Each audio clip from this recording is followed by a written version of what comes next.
میدونی دوست دارم و سر به سرم میذاری، تو با اون دل بر یاد ارسم و در میاری. هوار کردم، آره هوای یار کردم، اونی که میگفت دوستم نداشت دلشو شکار کردم.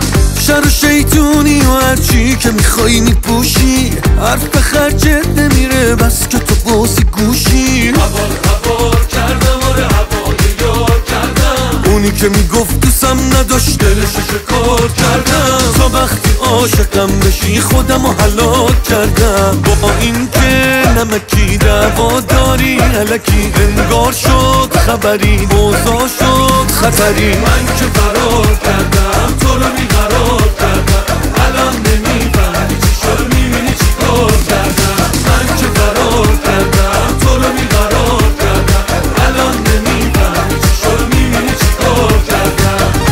بخم من 10 سال تو کما بودم، یه آخ نگفت. بابای ما رفت جبهه 6 بابا دقت مرد. 10 سال من 10 سال تو کما بودم، چرا به این تفریق میگیم؟ من 10 سال تو کما بودم، چرا این بر اون بر میشینی دیگه تموم دیگه، اما این عشق منه به هیچکی رو نمیده. لج کردن کارته هر رو تو این رابطه، اما توش ثابته. هوار کردم، آره هوای یار کردم، اونی که میگفت دوستم نداشت دلشو شکار کردم. تا وقتی عاشقم بشی خودم رو هلاک کردم. با این که نمکی دعوا داری الکی انگار شد خبری، اوضاع شد خطری. من که فرار کردم تو رو بیقرار کردم، الان نمیفهمی چی شد میبینی چی کار کردم. من که فرار کردم تو رو بیقرار کردم، الان نمیفهمی چی شد میبینی چی کار کردم.